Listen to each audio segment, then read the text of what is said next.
with all the COVID-related issues, we are trying to keep everything as normal as we can, and hopefully we are trying to be a little bit entertaining while you're housebound or social distancing at least. So it's not that we don't think this is an important subject, it's just we are not experts in that subject. So we're going to do another subject that we're not experts in, and we're going to try to keep this to cars and racing. So appreciate you guys listening to our podcast. Thank you. Bye. Or hello. Hello. Hello. Hello. Hello. How you doing? How you doing?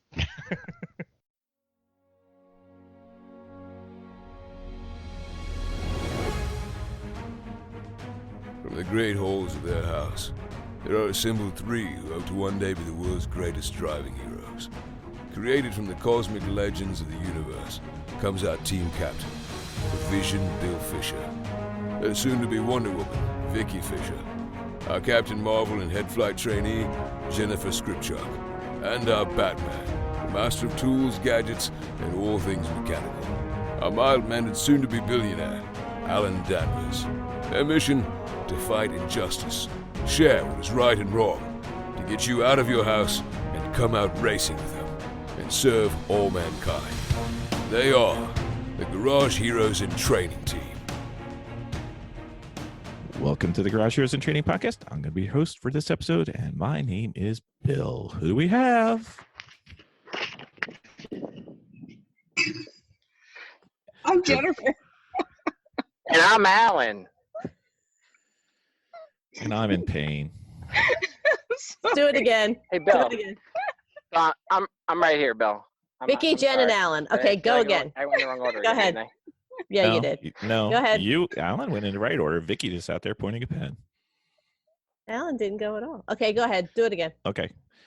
Let me go over this. The alphabet starts in A. Vicky.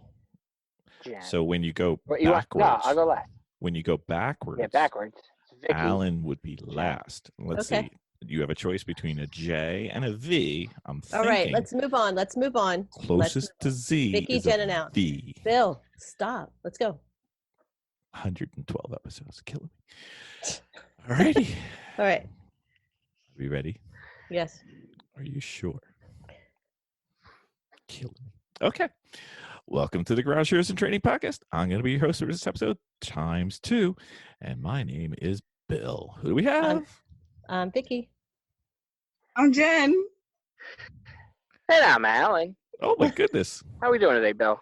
Well, I was doing better until we learned that nobody knows what the alphabet is, but we're doing okay. Oh, come on now. It's not. It's Blursday. It is. It's Blursday. It's happy Monday, number 28. So with us, we have a guest. We have a West Coast Lemons racer who does other things as well. He is associated with the Snowspeeder Pilots Association race team, one of the longest names I think we've had as a racing team so far. We thought ours was long. You guys have much more letters than we do. We have Julian Cordle. How are you doing, Julian? I'm good. How are you guys? We're doing okay. Anything fun and fantastic going on out there? All right. Welcome. Yeah, we're in the same shelter in place that most of the nation is in, but so I guess it takes away all the excuses for working on the car. It should. We still come up with some though. So where exactly are you located? What state? I'm in Oregon. We're in real far South Oregon, so we're actually about 15 minutes north of the California border. Okay. I live in a little place called Eagle Point, but the area is the Ashland, Medford, Grants Pass area right on Interstate 5, just north of the California border. Okay. I think Jen went through there on her Portland International trip away. Is that true? Pretty close. Jen. Huh? I'm sorry. I got a dog here, and he's like spotted something. Didn't you go through that area when you were leaving Portland last year? I believe we did. Yeah. Okay. Yeah. Portland was awesome, though. I really enjoyed going out there. We should do that again. We should. I just want there to be a racetrack for us to go to. That would be awesome. Any racetrack, right? Much, Any racetrack. I'll take any racetrack. Yeah. We're trying to hook one up in our yard. Be a lot of turns though. Yeah. So Julian, you were silly enough to say, hey, let's do a podcast. So just in case everybody's not familiar with who you are and what you're up to, my intro was less than stellar. So could you just give everybody a brief introduction to yourselves? Yeah, so I've been doing lemons since about 2012 or so. I originally started with, I saw some articles on like Jalopnik about lemons racing, and I was like, man, this is really my kind of style of fun. You know, they're not taking themselves too seriously. They're intuitive with the way they race, but yet at the same time, they're not overbuilding cars. They're just having fun, and they're doing it on a budget, and it seems like fun. And I just made a post one day on Facebook. I'm like, I'm going to do this. And then through a friend of a friend of a friend, they were like, oh, you know, I think that this guy, Joseph Sanders, does that. And I was like, okay. So I ended up meeting this guy, Joseph Sanders. I called him, talked to him on the phone. He's like, yeah, we got a race in 2 weeks. You want to go? And I was like, whoa, hold on. I ended up, the long story short there, I ended up meeting him and the other two members of the team in my driveway for the first time, jumping in the van and then driving off to Washington. Like that was my first foray into lemons, like meeting those people and then driving half a state, like 2 states away. So I've been doing that for a while. Yeah. I didn't start driving with the team for about, I think it was 1.5 years, maybe 2 years. I'm not sure. I had so much fun. You know, the less expensive route of being a part of the team. And, you know, I'm kind of a data guy. So I was messing around with some delayed data telemetry and creating, you know, good checklists for preparing the car and stuff like that. That was always kind of the stuff that I did. And then got a chance to drive it and then just loved, you know, just absorbed into that more and more with the people that I met. And then it's led me to a lot of other things. I also did some stuff with a company called Racecast, which we were doing live streaming video. And yeah, that's the kind of the long-winded answer to your question, but I've been doing lemons on and off for 6 or 8 years now. Nice. Yeah. So how did you put your team together? So I came on board to the Snowspeeder Pilots Association when the team was already there. So I wasn't the original Snowspeeder Pilots Association, and the name is from the car. Joseph Sanders is, like myself, is a big Star Wars nut. And so the MR2 was painted up like a snowspeeder, and with the faded red logo on the hood. And yeah. And so I came on board as kind of an extra for the primary team and drivers, and loved it kind of from the get-go. And then when I finally got my crap together and got my fire suit and helmet and all that other stuff and got a chance to drive it, I was just like, it's weird. I love both parts equally. I love driving the car, but I also have made many, many fabulous weekends out of just being a part of those people. And it can be intimidating sometimes because everybody that was on the team was faster than me in the car. Everyone, like, you know, and I'm like, it's not my car. I don't want to wreck it. But you just get to learn the car, and it comes to you. And then ever since then, I've tried as much as I can to do those races. What vehicles are you currently racing? So it's been a while since my last race. I just had some stuff personally going on that has kept me away from the race, but I'm the Snowspeeders Pilots Association team still exists, but the car has now moved over to a BMW E30, I believe it is. I'm not a good BMW guy, so I don't really know. I'll let you live this time. Yeah. And but I'm also building a Chrysler 300, which is, I'm probably 80% of the way there. I got that car from a friend of mine who he repossesses cars. So, okay. So this came across his desk one day, and he's like, I know just the guy that wants an all-wheel drive Chrysler 300 with a Hemi in it. And so it was beat up and parts stripped from it, but the right pieces were there enough to get started. So that's what I'm currently building now. Oh, okay. So are you planning on racing it in the near future, or are you a little bit ways out? No. We're really pretty close. It's got the cage, it's got the seat, it's got the harnesses. We're missing a fire suppression system, and some like the battery cutoff. So we had planned to be doing the either July, August, or July race for Thunder Hill, and or the September, October race for the Ridge. So, but of course, who knows now, right? So I just have one more question. What do you find most challenging about this particular build? So the 300 is challenging for me because I'm doing all of this myself. I'm building the car with no real clear understanding of who the actual people are going to be come race day, but it's going to get done anyway, and I'm not really worried about, there's never any shortage. I've already had, since I got the car and kind of put that information out there, I've already had 3 or 4 people be like, I want to drive that car, so you let me know.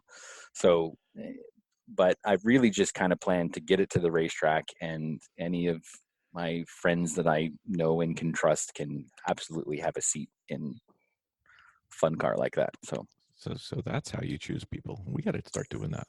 Know and trust.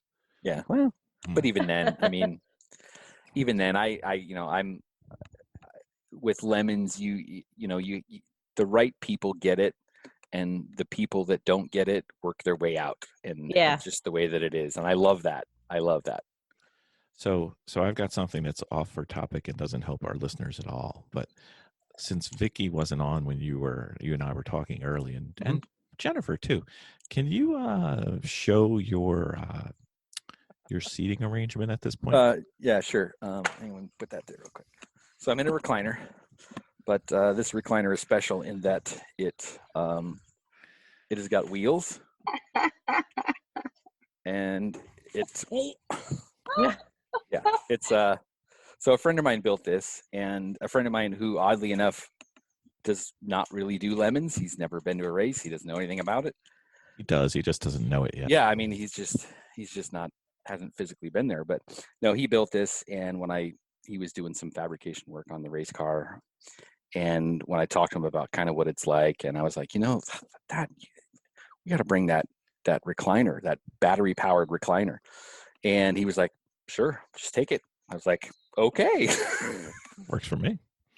I think that's awesome. We the only sad part is I think your recliner might be faster than some of the cars we've built. But that's yeah, and it like full reclines, like goes all the way back, and it gets. I think I just found a project for your husband. Yeah, Jen. Yeah. Who just retired. Yeah. We might never see Bennett again if we get one of those. And it's fairly overbuilt too, so it would absolutely handle a race weekend, no problem. That might be the only way we get Liam to do a track walk. Track roll, exactly, until it gets stuck, right? Yeah, pretty much. Oh, it's so far. Yeah. All right, I'm sorry. Miss Jen? So how did you get the racing bug? The racing bug. I grew up in Alaska, and there's really no racing there. There isn't. There's no. Alaska's so cool, though. Yeah, it is. It is. It is. And there's a lot of trucks, and there's a lot of off-road, but there's not really any races. And so every racing that I was connected to was all at a distance. Like I like watching NASCAR, knowing I was never going to go to a NASCAR race.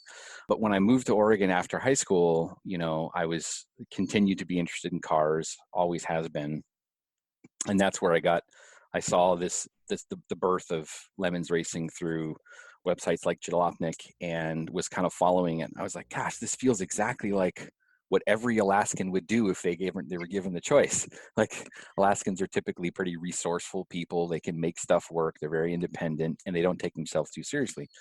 And I just really loved it. And when I put that out there, I didn't expect that it was going to result in a direct link to a local team in my area. But sure enough, it did. The guy that I, was put in touch with lives 15 miles from me.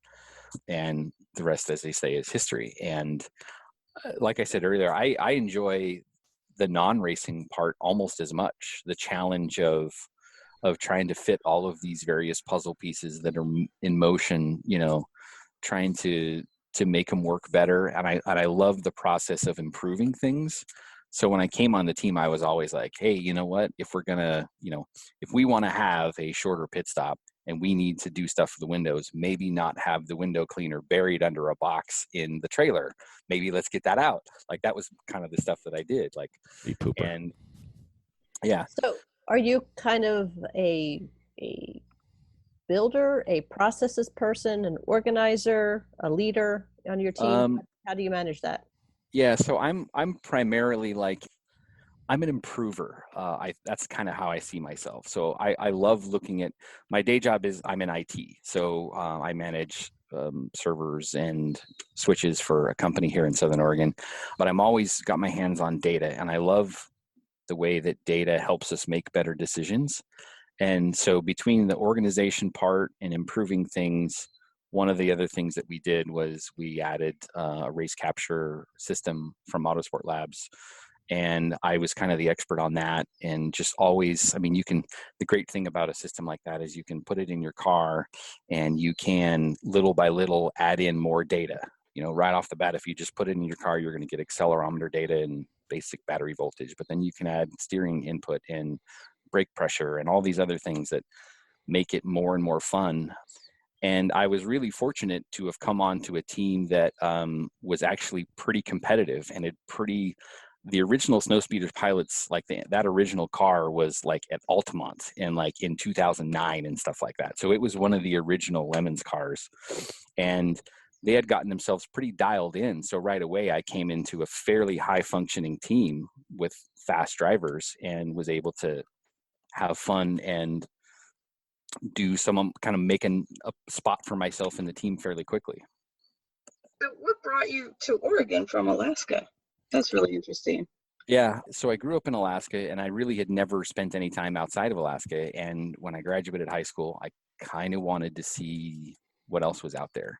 They say, Alaska really is like it's its own country almost. It's completely different. And having grown up there, I wanted to see what the rest of the world was like. And I knew that I didn't need to go to, New York City or anything like that, but coming down to the West Coast, it's a very common transplant, Alaskans to either Washington or Oregon. So, and I had a friend that lived in Southern Oregon, and I just stayed with him for a while, and I was like, this is kind of cool. I could do that. That's cool. That's awesome. Very awesome. Where's Alan? He's on a socially distant mute. Oh, okay.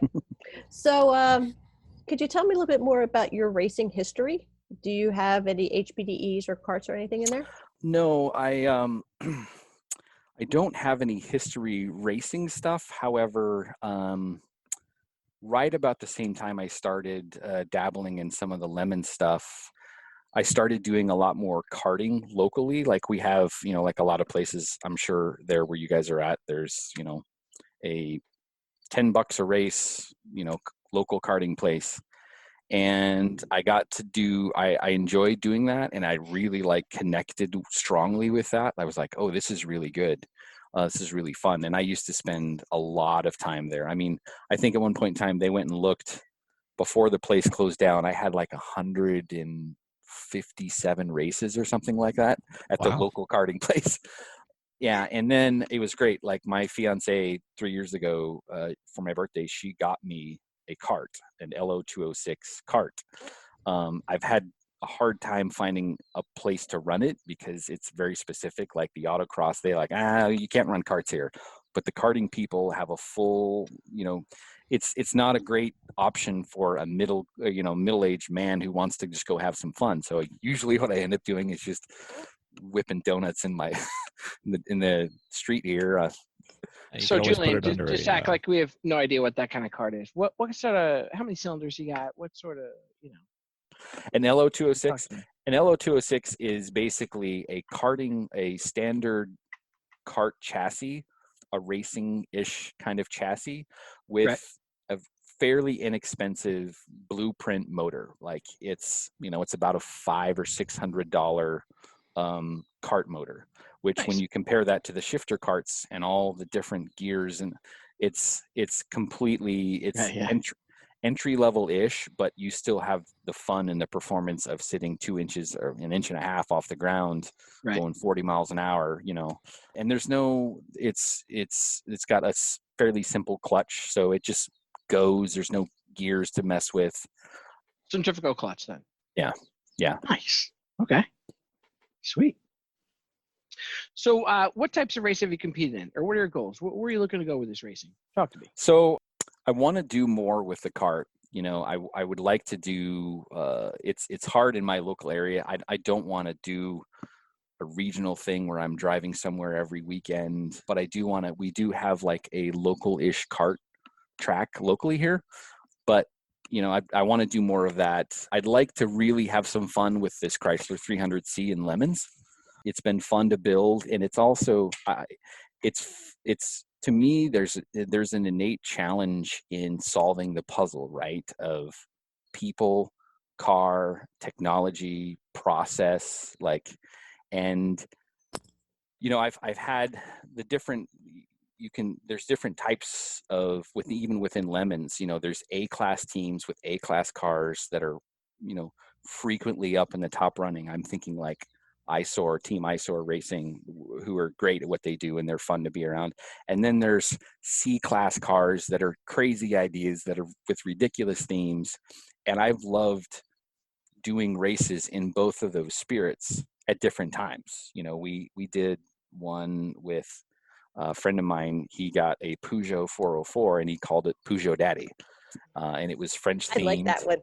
Yeah, no, and it was great. And it was, you know, it was the slowest car on the track. It was a rolling chicane. It was the joke that we tell everyone is that car ran its fastest lap under a full course caution. That's Lemons. Yeah. And I've enjoyed, I'm going to continue to answer your question. I'm going to continue to bounce from those different experiences. Sometimes I'll leave the car here and want to go with the snow speeder and go try to win a race. And then we'll have one that's a ridiculous idea and we'll just go have some fun. So what do you find your most challenging issue when you were driving on the track that you had to overcome? That's a good question.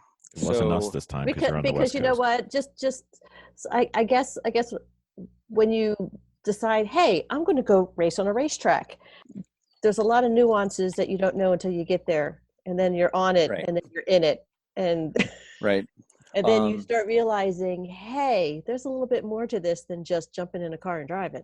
Yeah. Well, it was interesting to me. My first driving experience in Lemons was in the snow speeder, which is, you know, it's like a 2,100-ish pound car with 210 horsepower, right? And with no, you know, in a vacuum, I'm just stepping into this car and driving this car and realizing right away that it is a rocket ship if you drive it right. And if you don't, it can be really tough to handle. And so I know that, you know, the first race when I was in my stint, I'm sure there were many drivers that were like, why is that car so slow? It's normally way faster. What is going on over there? But a couple of them flipping you off as they pass you. And yeah. But you know, and I learned how to drive the right way and safely, and you know, had great mentors in the team that was already driving it. But it was fun. It was fun to learn that car. You know, like I had kind of this mantra, which was like, learn the track, learn the car, learn yourself. Like, and just expect that that's going to be how it is for a while. And as I got dialed in, I was like, wait a minute, this is a lot like a big go-kart. Yeah. And at that point, I was like, okay, I can drive a go-kart pretty fast. That's one thing I am disproportionately good at. I'm a bigger guy, but I routinely beat people 50 pounds lighter than me at go-karts. So you told us a little bit about some of your race cars, but what about street cars? What do you drive? Oh, that's funny. So I know that our listeners can't see it, but behind me there's Merkur. Is that a Merkur? X-Roddy. Merkur XR4 TI. X-Roddy, baby. If one wing doesn't do it, two should. Yes. That's my $500 XR4 Ti. Are you going to theme it? I'm not going to race that one. Oh, okay. It's well, you can still theme it and put it on. I absolutely can. And I know that there's a ton of Merkur XR4 Ti purists that probably won't like the idea that I've already ripped the sunroof out and covered that over. And so I've got a fuel issue with that one that I'm working on, which is why it's here in the garage. My daily driver is actually a truck. I drive a Ram 1500, but I also have the Chrysler 300C that I'm working on. That's soon to be lemons ready. And then I also have a long-standing project that I'm embarrassed to admit. I have a 1960 panel truck, beautiful panel truck that I saved from a family member that was they were gonna trash it. I saved it, but I haven't done anything with it yet. We have apparently have a Capri. I've heard rumors.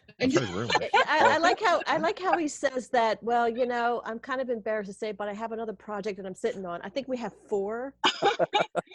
Whatever. I think we have 4 vacant projects right now that are just hanging out in the garage. Whoa, sweet. They're vacante. They're European.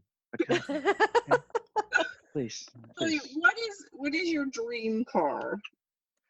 Oh, to own or to race or any of the above? Yes.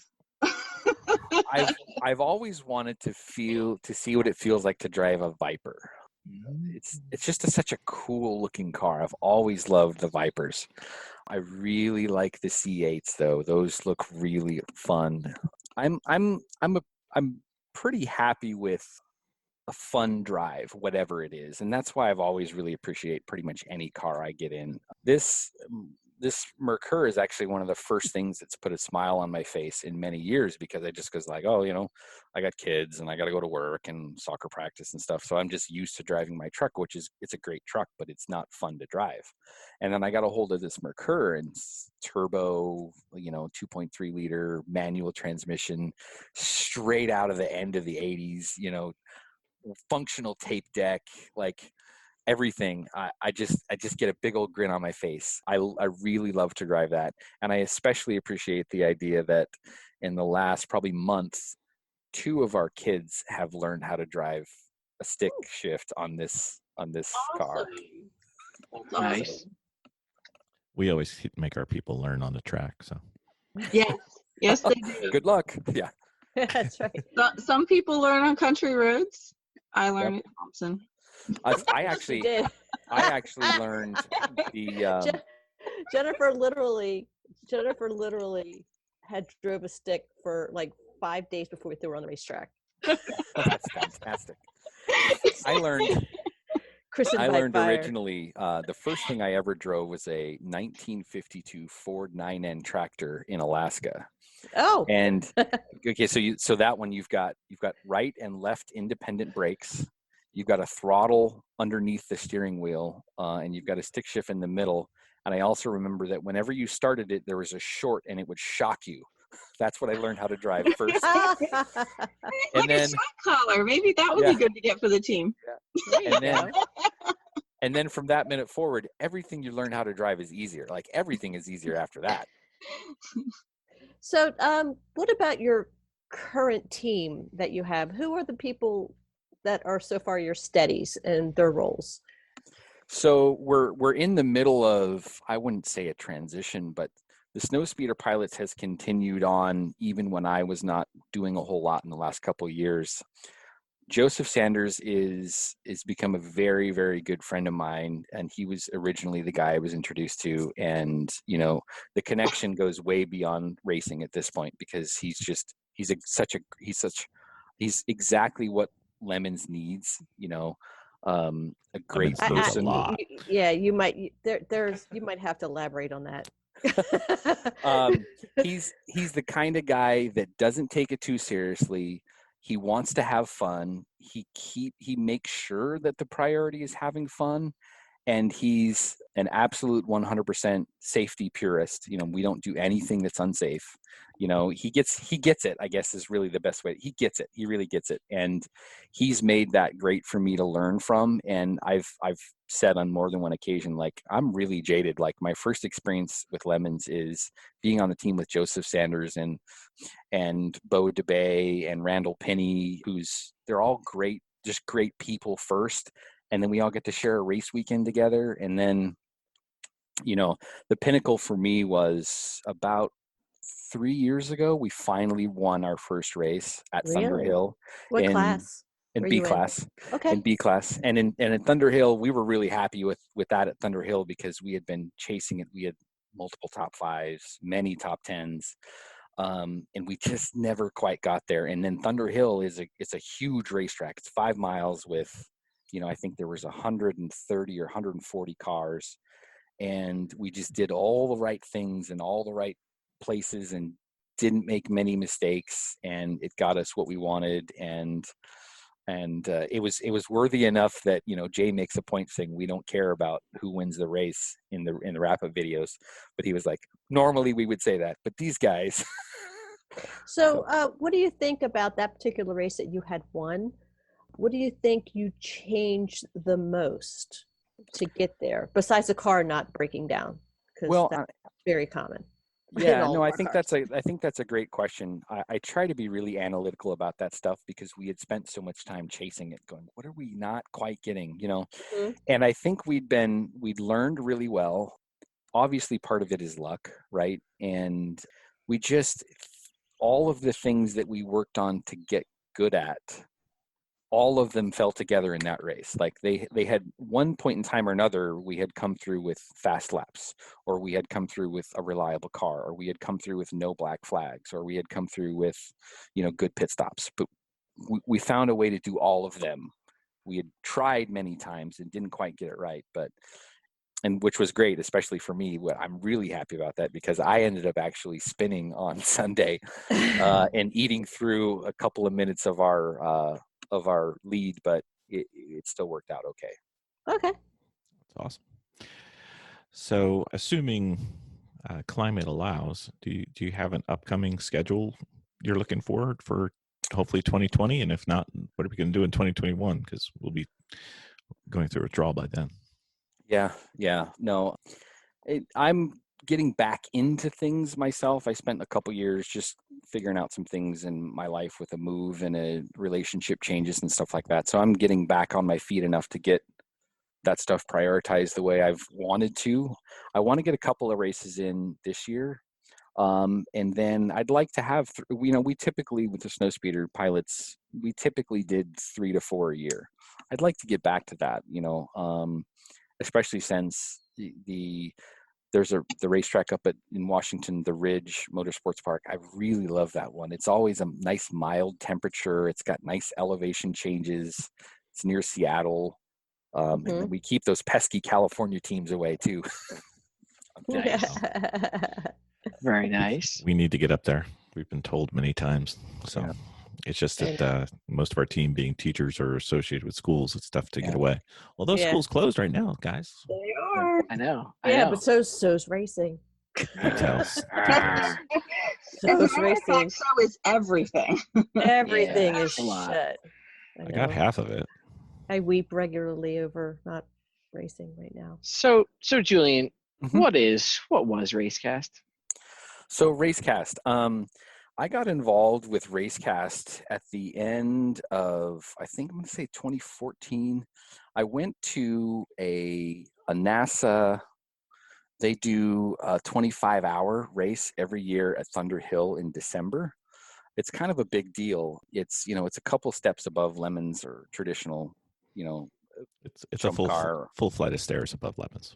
Yeah. I mean, I'm probably giving us too much credit, but you got like real race cars there, but yet it's not, it's not a national. I mean, it is national, but it's not like you're not going to see it on TV or anything like that. But I went to that race, was really excited to just see some cool cars, and I met a guy there named Kyle Bacon, and he was testing and tuning this system of live streaming video from inside the cars. And I was like, well, that's really, really awesome. And I started talking with him, like, have you ever thought about bringing that down to like endurance, budget endurance racing, like Lemons and stuff like that? He's like, I don't know. And I'm like, well, why don't you let me help you get it there? Because there's some really intelligent people who can use this stuff in really creative ways. And so that kind of started there. And I ended up, he actually was based out of Virginia, but so from there, he set me up with equipment, and I learned about how it all worked and was kind of demonstrating that and helping my friends kind of try this stuff out. And it was basically the only solution at the time was to take studio quality live streaming stuff and strap it to roll cages inside cars. So we're basically taking like studio encoders with GoPros, strapping them to cars and figuring out, can we make this last a full race? And the idea is that if you can make it work in something like Lemons racing, you can make it work in any motorsports. And so we did that for a couple of years, and we improved the platform, and a number of people who know me have been able to experience it with their own GoPros and their own hardware. And then at the end of 2018, we just ran out of startup funding money, but we had developed a lot. We had learned a ton about what works, what doesn't work, what racetracks are best at, how you set up a camera, what you can do with it. And then we turned into really interesting usages of that, where we had like, great example was we were at Thunder Hill, and one of our drivers is, probably second or third fastest on the team. He asked the hot shoe driver, who's the fastest, he's like, can you watch me roll through turn 14 and 15 and tell me if, where I should be? And so he's basically doing live driver coaching during a Lemons race for our team. And wow. Sure enough, basically he took a half second off every lap after that. And that was just some of the cool ways people were using that. We also had situations that were really funny where we were able to demonstrate to the judges, like, no, we didn't cut that guy off. See? So. Yeah, we'd have that used against us most likely. Yeah, it's a double-edged sword. Yeah. So later on, we're going to ask a question like, what would some people not know about you but be surprised about? But since we already know the answer, we're going to steal it and use it here. Yeah. I've heard rumor that you were involved with the record-setting Lemons race a few. What? Yeah. Did it go? Yeah. What? True story. Okay. I want to hear a story. True story. And actually, this reminded me of this because Jay was doing the live stream last week, and I had asked him a question, and he made a point to say, "Hey, there was a question from Julian, and let me tell you about Julian." Oh yeah, so, I want to hear about Julian. So, and it's not really about me. It's Julian guy. It's not really about me. It's about the fun that was behind this. But so, the pre-story to that is about 10 years ago, I think it was, a friend of mine and I got this crazy idea. We love to play wiffle ball, which was actually, I think the wiffle ball company is in Connecticut, if I remember correctly. But we love playing wiffle ball, and we were like, this is crazy. Let's go get a Guinness World Record. And we're like, okay, we'll just go do it. And so I did the research and figured out how all that stuff worked. And I was like, we really could do a Guinness World Record for the longest wiffle ball game. So we did all the stuff. We put it all together. We had a big event. We raised some money for charity, and we did that. And we finished our game after 26 hours, 39 minutes, and 33 seconds. And shortly thereafter, roughly, shortly thereafter, Guinness contacted us to tell us, congratulations, you got the world record. And so it wasn't long after that, we were at a race, and we were at Thunder Hill. And I can't even remember how the subject came up, but somebody said, yeah, we were trying, I think it was Nick. I was talking with Nick from Lemons HQ, and he was like, we tried, and there was going to be a Guinness World Record for most cars in a race, and we couldn't figure it out, and they didn't get it. And so I was like, well, if you want, I'll help you. I know how to do all that stuff. And Jay and Nick were like, yeah, sure, go right ahead. And I'm not sure what they expected, if they were like, whatever, we'll see what happens. Did he robot his hands when he was talking to you? It is impossible. No, I think that in general, Lemon's expectations are pretty low, so you were fine. Yeah, but I really enjoyed it, and I dove into it, and I was like, we could do this, and for anyone that's ever even remotely interested in that stuff, it's basically it's mind-numbing paperwork administration and checking things off. That's really what it is. The hard part is not doing the race. The hard part is presenting all of the evidence that shows that a bulletproof case that says we did what we said we did, because they have every impetus to shut you down and say, nope, you didn't because you didn't do this. And no, you didn't because you didn't do this. And so as I started to explore that topic, I said, I'm operating on behalf of the Lemons HQ in California. And they're like, we don't know what Lemons is. We don't care. We were basically exploring a Guinness World Record in a category in which they had no world record. There was no world record for most cars in a car race.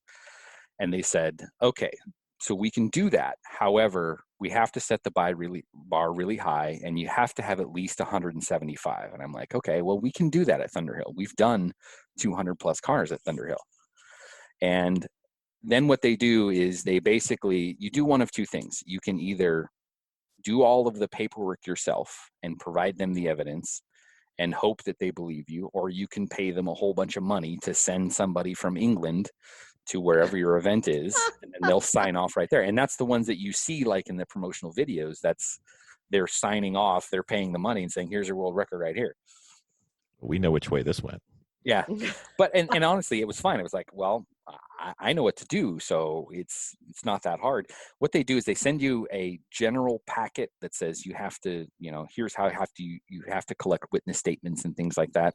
And then they send you a specific packet for that event. And in that specific event packet is the one that has all of the nitty-gritty details. And you have to have all that stuff worked out ahead of time, because if you do the entire thing on an incorrect premise, you're just not even going to get the world record.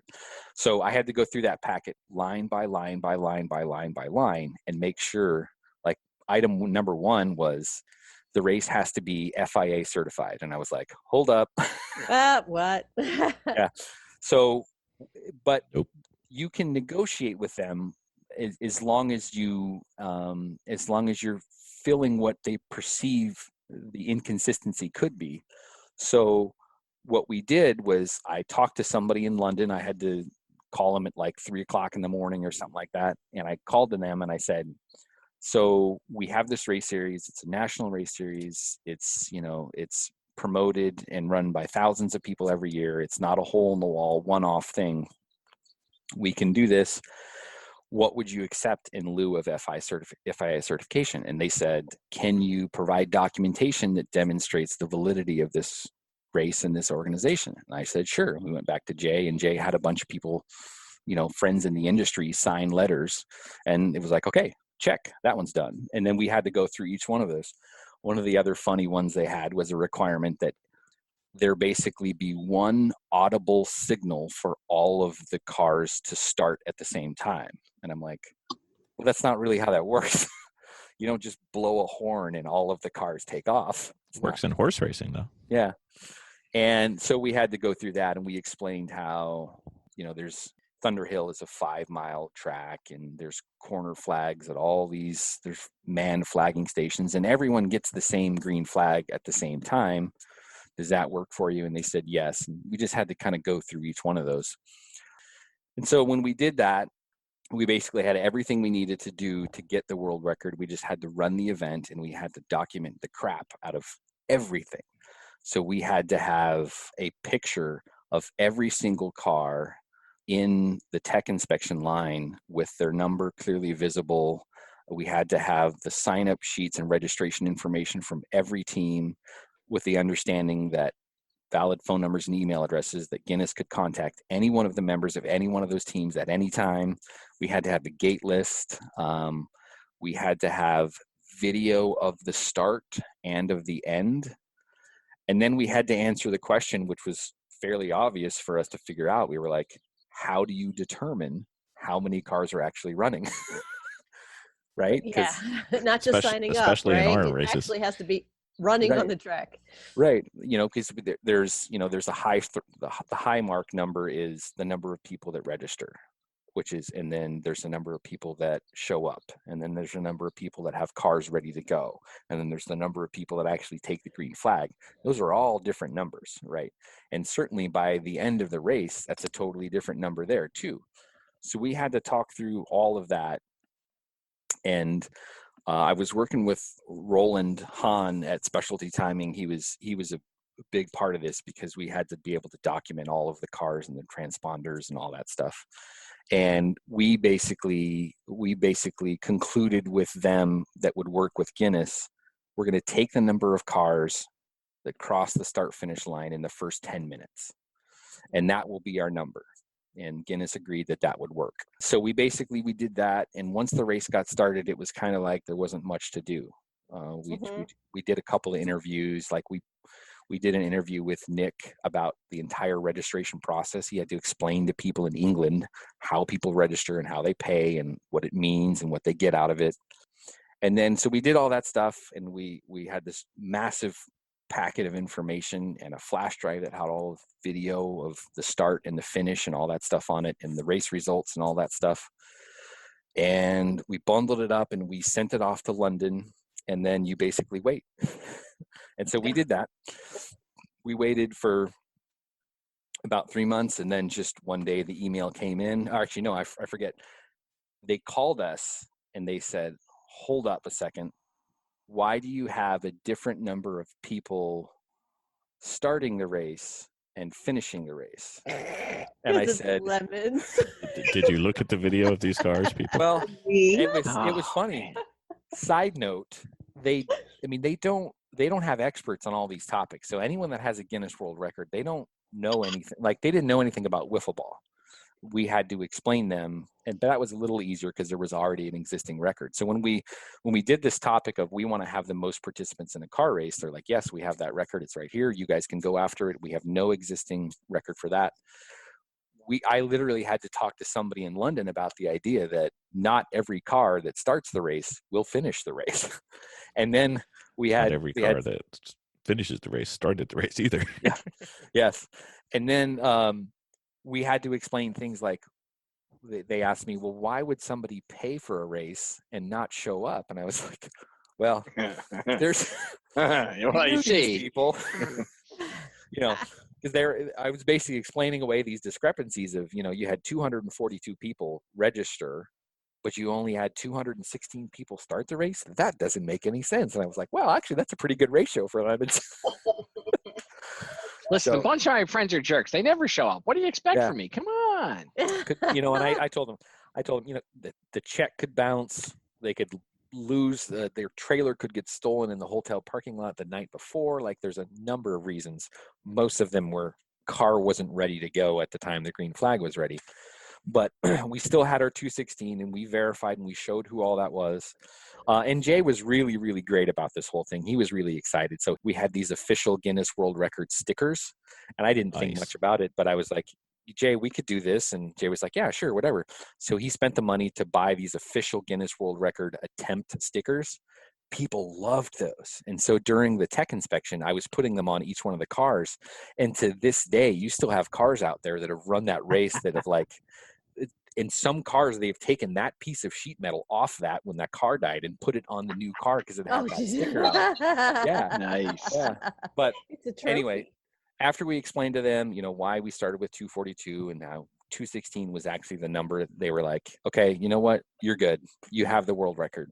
And then from there, they do this cool thing where they send you a deep web link that you can, it's specific for your event, and you can buy the Guinness World Record.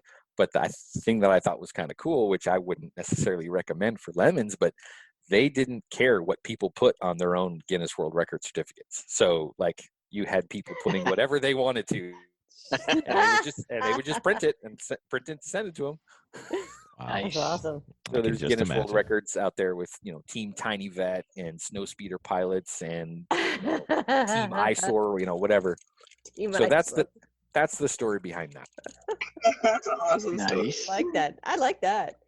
All right, so since you seem to be a person, like a data person or a processes person, generally make things easier, other than behind the wheel, what are some of the handy tips and tricks that you've learned to make your life easier at the track? We're always evolving, and a lot of teams that are entering into Lemons evolve and try to figure out ways to go and make everything smoother. What has been really successful for you guys? Sure. So one of the things that we before we had done this, but I just helped a little bit get it down to make it more visible. I'm a visual guy. Like I like to do, the visual component of data is very important to me. So one of the things that I have done that I found to be really helpful, the team has really enjoyed, is we have a whiteboard, and we use like painter's tape to mark off a grid, and we fill that grid with basically session data for every individual driver, and it's both a record of what's happened and a plan for what will happen. So it's basically a dry erase board that looks like an Excel spreadsheet, and you put, Joe is first in the car, and he started, and there's a cell for session start, there's a cell for session end, there's not a cell, a column, session start, session end, elapsed time, so how long was he in the car, notes about, the car felt a little loose, or, we were dripping coolant, or we had a black flag, or whatever, session notes. And then what I found to be really helpful from a competitive perspective was to work backwards from the end time, so that if we knew knew that the session ended at 4:00, we should be able to tell you with pretty good reason how many sessions we have left. So we could do things like short pit. Like we knew that, okay, we're not going to make it anyway. Instead of doing 3 hours and 10 minutes, why not just do 2 and 1.5 or 1 hour, 35-minute sessions and split that, and then the driver fatigue and car fatigue and all that stuff, you make that a little easier. So that's one of the things that we've really enjoyed doing, is that the data part of it. And of course, when you expect that it's going to change and you adapt all the time, you're always making changes to the plan as the car changes and the drivers change, and if we get a black flag and we have to put a new driver in, you just update the board with all that information. Mm-hmm. Nice. We could use that. Good, bad, ugly time. So what are your thoughts on how you've done so far? Can you give us the good, the bad, and the ugly, if there's anything yet? The good is definitely winning that race at Thunder Hill, because it wasn't like we won right at the end. Like we were in a pretty good spot. We were in, I think, P2 starting Sunday, and the car that was in P1 had some issues. So by 10 a.m. on Sunday, we were in P1 in Class B and P3, I think, overall. Wow. But that was an unfamiliar feeling. It's like excitement, but you can't be excited yet. You're excited, but you can't be excited. You're excited, but you can't be excited. We're happy we're here, but it could go wrong in a heartbeat. We're happy we're here, but what was that noise that just happened? All that stuff. And just little by little by little by little, making our way to the end of the day and winning. That was a great, great, great, especially Thunder Hill being such a big track, so many people, and having so long, that car had basically gone 6 or 8 years and never won a race. And finally we won our first race. So that was a good, we had.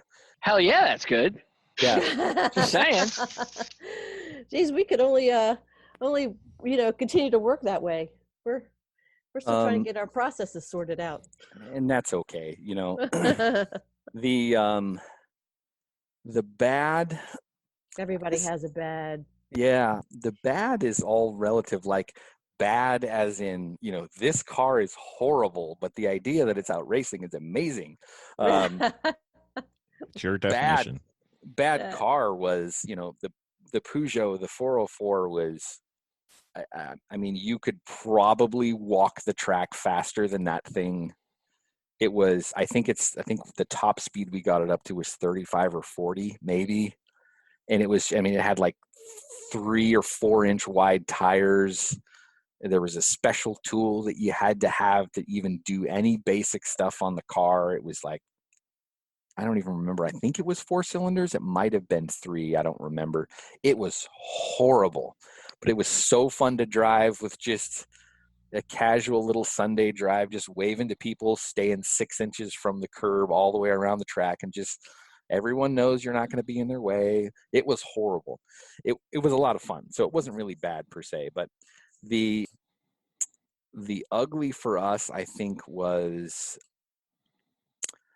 I think a couple years before we won Thunderhill, we basically permanently wrecked the car at Thunderhill. Oops. And it was, it was just, I look back and I'm like, gosh, how has this not happened before? Because it seems like we're always, when you're really running with a fast car, there's always a risk that at any point in time, it could go sideways quickly, right? And for us, it was... We've heard that. Yeah. We had, Randall Penny was driving the car, and actually, side note, Randall Penny just got out of the hospital with a really bad motorcycle wreck. So shout out to Randall Penny. We're thinking about you. Hope you're doing well, buddy. He was driving the car and he came across a crest, and just, he was approaching this car from behind, and it hadn't seen that he was there. And by the time it did, it had pushed him kind of off track, and he slid all the way back across, slammed into the side of the hill. And I mean, the wheel was folded under the car, and it was like, that was a Saturday early afternoon. And so that was a bold reminder that any of it can go sideways at any time for any reason.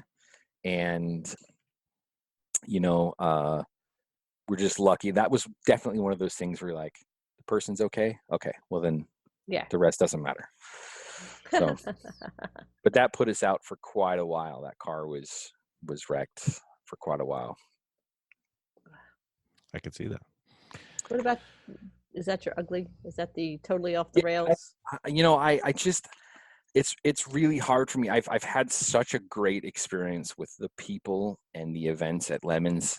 I don't have any underlying negative fingerprints on any of that, even when things. But now, hold on. But you've got to have seen something that went south. Come on now, something had to happen. Maybe you just heard about it in the bathroom over the shower stall. I don't know. Okay, anything can happen. I've seen It was a friend. Yeah. Was no longer friends. It's been a bummer to see some people that are not in it anymore. They're people that you've loved and appreciated and gotten to know really well, and they're not doing it anymore, so you don't get to see them. That's kind of a bummer. We've definitely had some situations where I look at a car, something that's happened to a car, and I'm like, man, I'm really glad that my friend is good. I'm really glad that they're okay. Is there anything you look back on and think, all right, it really wasn't funny, but it's funny now? We have a lot of them. Yeah. And they usually involve people. A lot of people just borrow ours. I'm not saying anything. Yeah. Gosh. Wow. He runs a tight team. You raced in an MR2. Come on.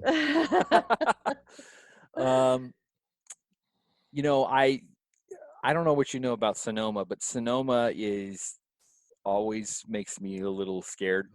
Sonoma has a tendency to chew up cars, and when it does, it's not pretty. It's not like there's not a lot of runoff room there, and when you do get off track, there's a wall close by. So from an ugly perspective, Sonoma sticks out as somewhere I'm not sure if I'm going to race there again. It's not really we just have the people I know and respect in Lemons. A lot of them have been like, I'm not going to Sonoma anymore. Wreck the car there. You just don't like sheep. That's true.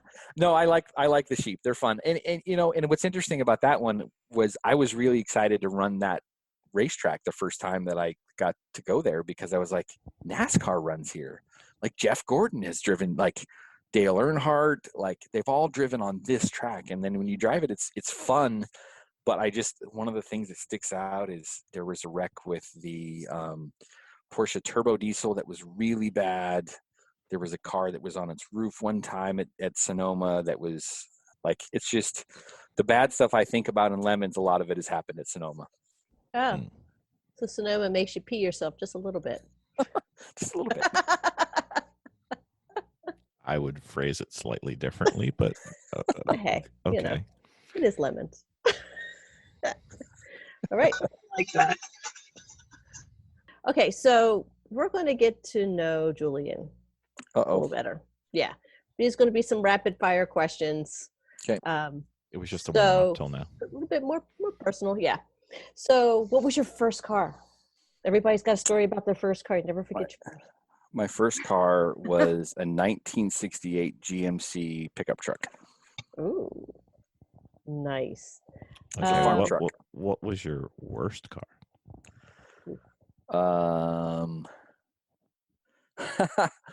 The worst car actually was a Mazda Miata that I bought from John Pagel like 2 years ago. Yes, did it fail tech? No. It wasn't. We didn't get as far as to get it into Lemons, but it was a car that Pagel had picked up from somewhere. Like I don't remember what the backstory was, but he had it. So he had this Miata, and I was looking for a fun beater car with a manual transmission because I was kind of thirsting for that. And I didn't care what it looked like. I was like, that looks like fun. And so I drove down and bought it from him. And he was like, it's a little rough, but whatever. It's a cheap car. And I basically got about 15 miles out of it before the ECU crapped out because there was some rust underneath it somewhere that had gotten all the way into the ECU. And it was basically, the car was dead. And it just so happened that specific Miata was a year of where the ECU was not the inexpensive one. It was hard to find. And I was like, so the whole car is basically useless. So, but I actually sold that to a Lemons team for some parts. And they got it. They didn't get it running, but they got the parts out that they needed. So that was a horrible car though. Parts cars are awesome. What is the one thing that no one knows about you that would surprise them? Oh, sorry. Did I read the wrong one? No, you're fine. Okay. That no one knows that would surprise them. You have a world record in wiffle ball. Yeah, I mean, I'm not good at this. I'm pretty good at wiffle ball. Yeah. We're gonna have to have a game at the race then. We totally could. We totally could. When you say good, like, do you have any records or anything? Like, I mean, just the world one, the world record. And actually, you know what? There was a group of guys, I think in Pennsylvania actually, that broke that record last year. But we didn't expect to have that record forever, so we're okay with that. The wiffle ball one. They didn't do it as well though. Yeah, no, they didn't. That's all right. Nice. All right, so our typical silly questions that are very easy to answer, and everybody seems to have the same answer. Automatic or stick? Manual. Okay. Front wheel drive, rear wheel drive, 4-wheel drive, doesn't matter. Did I buy 4 wheels? Make them all drive. Oh, I love it. I brought the wheel. I'm using the wheel. All right, very nice. I like it. Yeah. What is the car that got away? 1989 Chevrolet Camaro.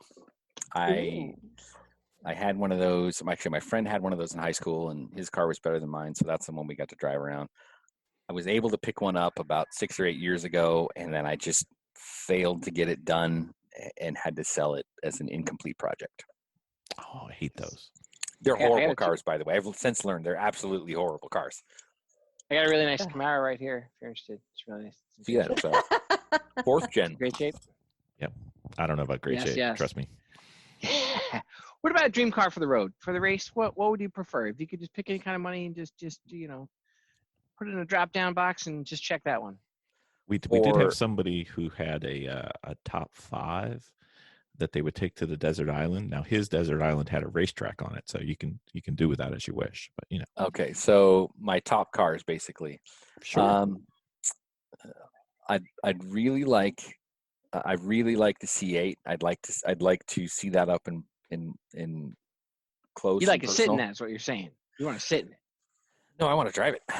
Yeah, that's what I'm saying. You want to sit in it and drive it. That's you don't want to see it. You want to sit in it. Yeah. No, absolutely. Gotcha. Gosh, I mentioned earlier a Viper. That car seems like it could be really dangerous, though. Incredibly fast. It's a really good idea. It just is. It's a really bad, terrible, good idea. Yeah.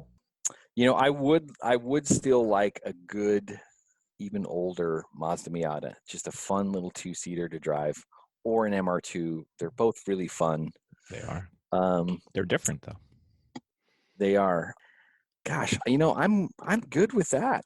And I from a family perspective, I would love to have a Tahoe.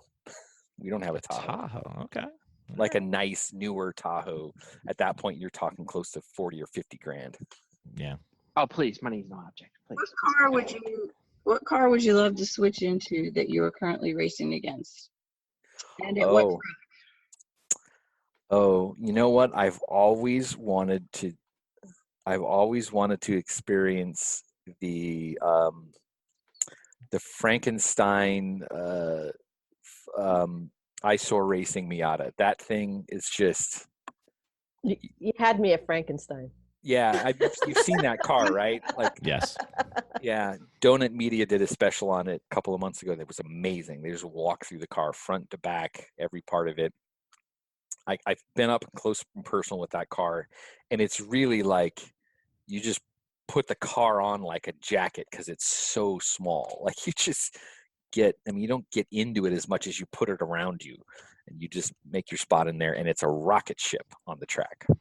All right. So let's pretend that you're stuck at home and you've got nothing else to do, but you decide that you're going to have your dream race car build. What would the car be that you start with?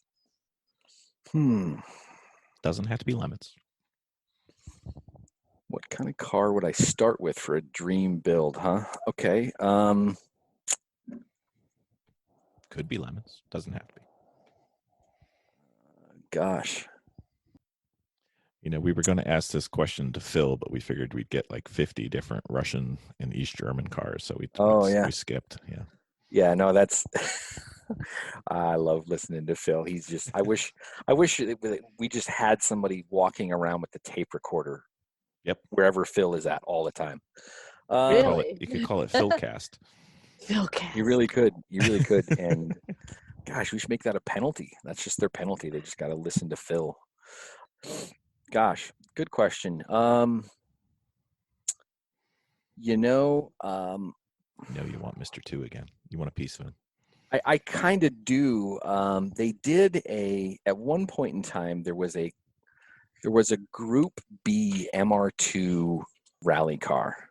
Yes. That I heard didn't get much time actually out on the courses, but that thing looks like an amazing beast, and I would love to race that. All right. Very nice. How can our friends keep in contact with you, and how do they follow you?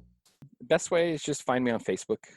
I have a lot of Lemons friends that I'm friends with that people may not have met, and I'm good like that. If I see that they're connected to many people that I know and they're not some random obscure person that I don't know, I'm usually pretty good about connecting with those people, and it's created a lot of great friendships for me, and I'm equally happy to try to be a good friend to others in this wonderful endeavor we call Lemons. I'm so excited to get back on the track. How about you? Yeah, I really am. Especially for me, the next time it's going to be this fantastic motoring machine, 4,200 pounds of not the chair. The chair he's currently sitting in. We will, yeah. He's taking off down the driveway. He's putting in 0 to 60. See you guys later. No, I'm really excited to get this guy out on track. It's my first time building a car, so we'll see how that goes. How close is it? We're really pretty close. I think we're 85%. We need a fire suppression system, battery cutoff. It's got the cage. You're almost done. Yeah, ripped out the interior. So you're down to the point where I could even try and finish it. Maybe. Yeah. I'm not saying right. I just said maybe. Yeah. But if you need someone to road test, we got you covered. We'll go take it for a spin around the block. We got you. No worries. Yeah. We're good like that. So the devil is in the details, though, right? Like when I actually go roll through the tech list, I may find like there's some massive part there that was one item that I didn't plan for or forgot. So we'll see. But so far, so good. We understand. It helps that I started. John Pagel built the cage, so I know that that's just checkbox. That's done. That's really nice. Nice. Yeah. Did you attend his cage building seminar a couple weeks back? No, I didn't. I'm not talented enough to weld. I know that, but the car, the 300, was one of the cars they built the cage at that class. So. So you were a guinea pig, so to speak. Yes, and I think it helped that it was big and awful and mostly square. Yeah, so it was good to. It's easy to get in and out of it. So I'm sure that helped. Yeah, I'm sure it did. Well, thank you, sir. We hope you had fun, and we appreciate you coming on. And sure, it's not often you have a twin world record holder on our podcast. I believe that might be the first time, but twinsies. Yeah, the person who breaks your record is going to have to be pretty fantastic. Well, yeah, we'll see about that. I mean, at the end of the day, it's like they give world records for that stuff. Yeah, I guess they do. Just do the paperwork. If you do the paperwork, right? Yep. All right, sir. Thank you very much. We appreciate it. Thank you. Greetings from Oregon. Talk to you, Julian. Thank you. Yeah. We'll try and get back out there and race with you guys sometime. That'd be great. Come drive this crappy Chrysler 300C. That'd be awesome. Guys, we really just need to leave a car on the West Coast. We do. We need to have one that's running to leave there, though. Yes. Well, that too. We can do that. Maybe. Oh, yeah. Thank you. Have a great night. All right. Have a great night. Awesome. Thanks, Julian. Yeah. Thank you. Dominating with Dawson. All right, Ben. You're at a track. You're either at an HPD event or maybe at an endurance racing event, and invariably there are let's call them mistakes. If they get bad, they can be called accidents. You don't want that to happen, but if you're pushing yourself, if you push it's a question of when. If you're driving and tracking long enough, you're going to go off the track at some point, or something bad is going to happen to you. Yeah, it's a win for sure. And then it's a question of how much of a win. So what do you think? What do you try to do when things aren't going according to plan and you may be venturing out off the track or slightly off the track or spinning or? Right. Hopefully, if you've been doing your homework up to the point when the bad thing happens to you, you've already got a pretty good idea that it was going to happen and that it's happening, and hopefully you've got a good idea of what you plan to do when it's happening. But things you can do to prepare for that if you're doing HPDE time before you're racing, or if this is something that happens during HPDE, drive off the normal line sometimes. Take a session where you say, I'm going to give up looking at my lap time of this session. I'm just going to drive the wackiest line through these corners as I can, and driving weird angles through corners will kind of give you an idea of what it feels like to be in an upset condition and not the right place on the track. And then, practice being offline and getting back onto the normal line. I think those are good exercises to prepare you for going off. But eventually, you're gonna spin or go off. And what you want to do is you'll always hear people talk about putting both feet in if you're driving a car that has a clutch. Right. You want to re-engage the clutch immediately and put your feet on the brake. The idea is you want to disengage the drive line so that it's not doing anything else with the car. And hopefully, all you're doing is relying on the brakes to stop the tires in the car. Right. And then if you want to come to a stop with both feet still planted, so the clutch still disengaged and the brakes on while you kind of look around. Hopefully you come to a stop, and then you want to look around and see that you can see a corner work, or at least roll to an angle where you can see the next corner station so that they can signal you when it's okay to re-enter the track. All right. What if you just go just a little bit off and you're let's say you got two tires off, and how would you approach coming back on? Do you still want to come to a stop, or is there something you need to worry about? Or Absolutely not. If you put two wheels on, you are still racing. I mean, some series you're in trouble for, and you're going to come in like lemons. You're going to have to come. Actually, I think there's a dispute about whether two wheels off gets you. I got a flag for going two wheels off. But anyway, it doesn't matter.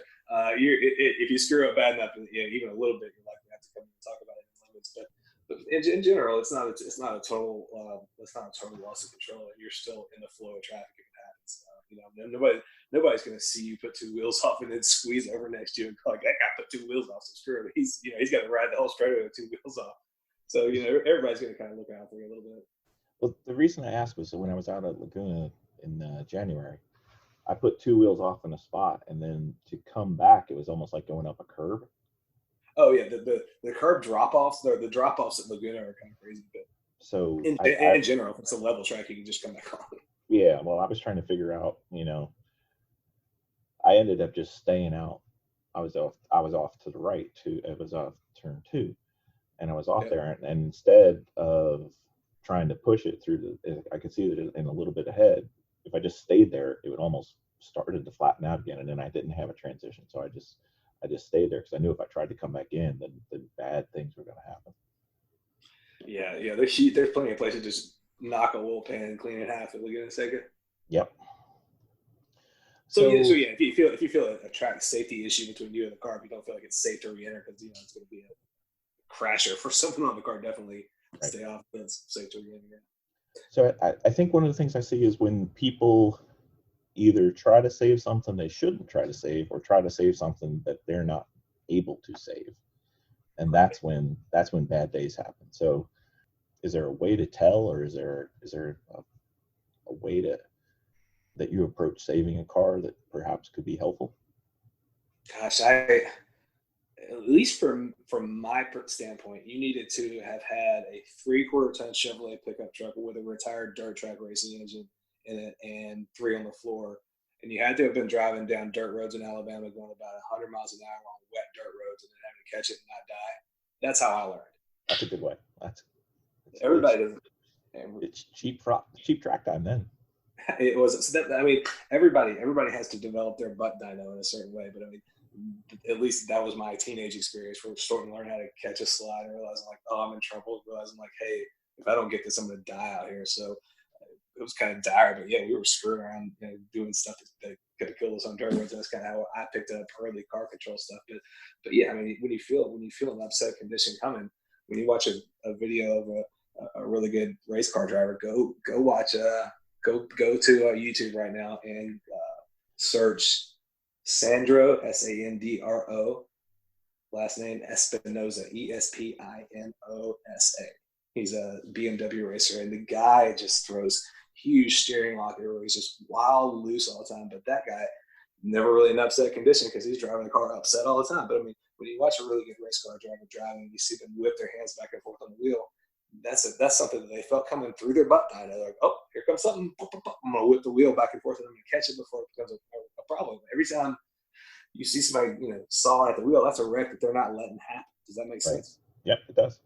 So that's something that they felt coming up through the butt dyno, like, this thing's gonna, it's gonna oversteer on me. It's gonna understeer. I feel this understeer coming, so I'm gonna make a correction now.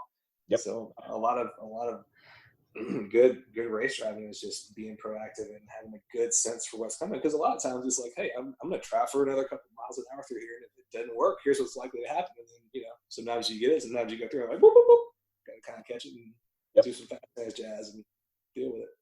Yep, and if at least for me, if it's one of those where I know I don't have it, or I know I'm not going to be able to get it, I'd err on the side of, just bail on it and don't try to save it, and just kind of do the 2 feet in and try not to make it any worse. Because if you try to catch it and you don't, you can often get yourself double crossed, and then sure. Yeah, and discretion is always the better part of valor. Because how many among us can wreck a car and just turn around and show up next week with another car? I can't, so I have to be pretty discreet with how much crazy stuff I try to do. Yeah. But also I have a pretty well developed butt dyno, so I get to try more stuff than most people do, and I get a chance to fix it. But yeah, if you feel like you're out of your depth, you probably are. Yeah. So it is something to work up to. I've been at it long enough where if I wasn't good at it, I should just be doing something else. So I'm only still here because I'm pretty good at it. So I've got a lot of this stuff sort of as a field, but yeah, you sort of feel the problem coming. You're like, oh, this is going to require counter steer. The more experience you have, the more quick you are to prescribe a fix for a problem. All right, so I've got a problem, and I'm starting to spin. What do I do? If you're starting to spin, you want to throw some counter steer into it, and hopefully you catch it. But once you feel that ass end coming, once you feel the rear of the vehicle come around, we'll let the other one go. Don't worry. All right. So anyway, once you feel like it's too late and you're not going to catch it, that is when you want to you want to go ahead and get on the brake and re-engage the clutch pedal just to disengage the driveline. So then you're just going to have to kind of wait and see where you come in. If you have your wits about you, you're smart, you can kind of try to, as you're spinning, sort of kind of keep up with the spin so that your wheels aren't, so that your front wheels aren't likely to dig in the grass and flip you over. So you can definitely actively kind of steer with the spin as it's happening, sort of just to keep the tires going. Once the spin's happening, keep the tires going with the direction the spin is. Hopefully you're going to come to a stop. But there is some proactive driving stuff you can do once you're in the spin that could maybe keep you on the tires and not on your lid. But yeah, in general, you just want to be calm and ride it out. Hopefully you're wearing a helmet. Maybe you got a cage, so it's probably not the end of the world. You're just going to look like a dumbbell. Yeah.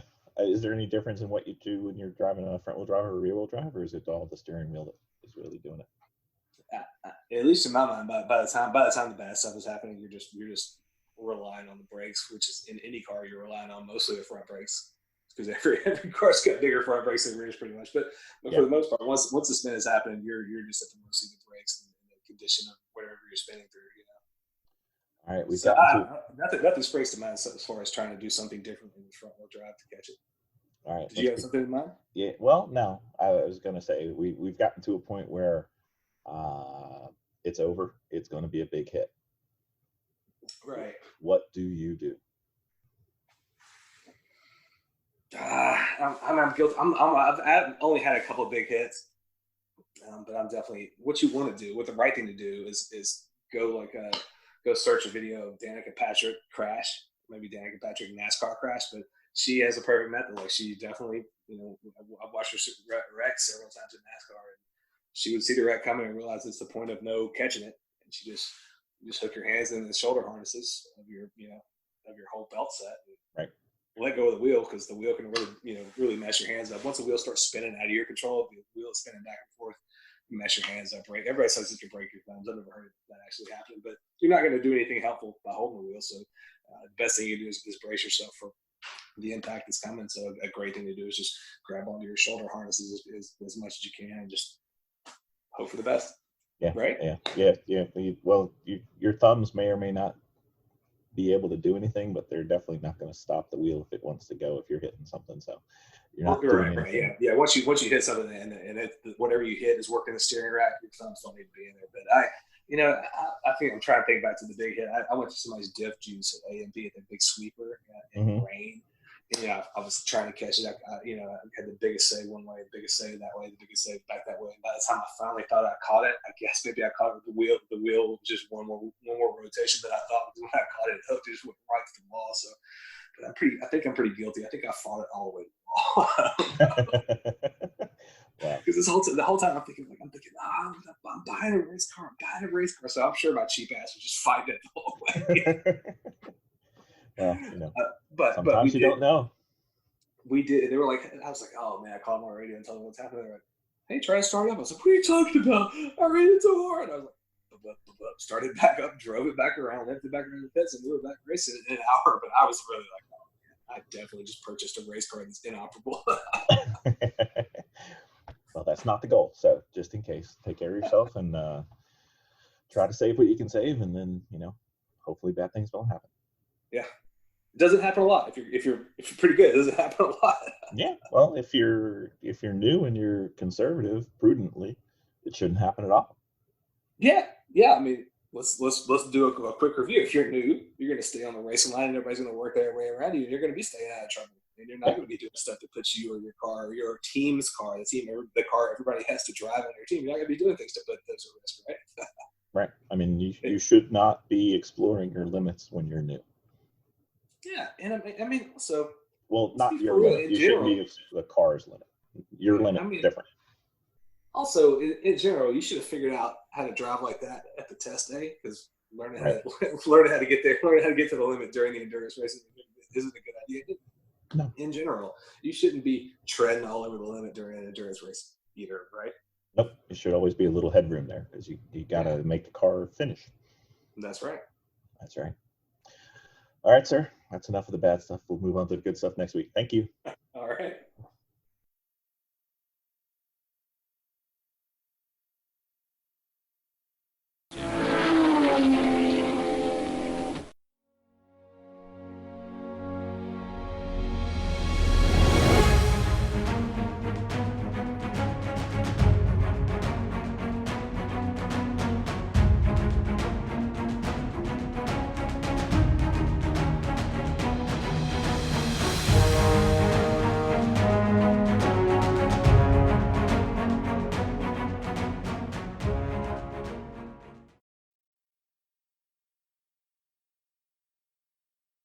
It's so funny. I was listening to Sam a little bit more right before we got on, and he was talking about.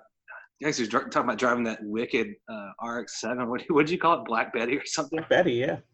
I'm not driving a car that's named Black Betty before I even get in there. But anyway, so he's talking about. Well, he's driving Black Betty with mental, so you know. What's his name? So he was talking about that moment where you're in the stand, you're like, am I having fun or not? I've totally had that malaise where you're like, you force yourself not to look at the clock, but you know it's in the car. Like, I'm not going to look at the clock. I'm not doing it. And then because you start thinking like, I'm just not having any fun. And you're like, all right, this must be almost over. Can you look at the clock? Because you've been forcing yourself not to look at the gas. So you finally shoot a glance at the clock. It's like, I've been in here 20 minutes. The Sam one was pretty good. Yeah, he's a really interesting guy. I just saw he left. I just saw that. He's over at Haggerty. They're putting together one hell of a team. Yeah, who else just went over there? There's like everybody's there. Yeah, but that's somebody else I follow on Twitter or something just went over there. I'm like, who the hell is reading Haggerty or even paying attention to what they're putting out? Like, is that content that people are paying attention to? Well, the weird thing is they have more subscribers than Road and Track.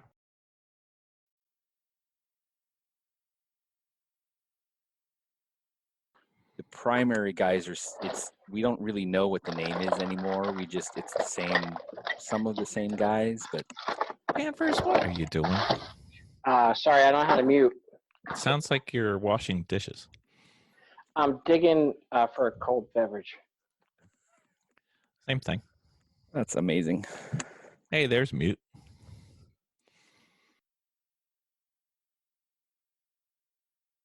I'm assuming Alan can hear. So, Vicky, when you're going silent or when you're doing your walkabout, stop using this because it's putting a click in. Okay. Use the electronic one on the software.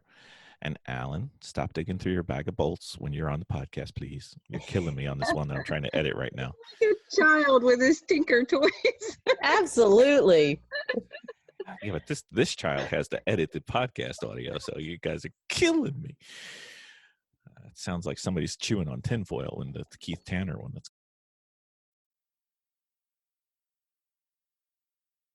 If only you started before time, we'd be on time.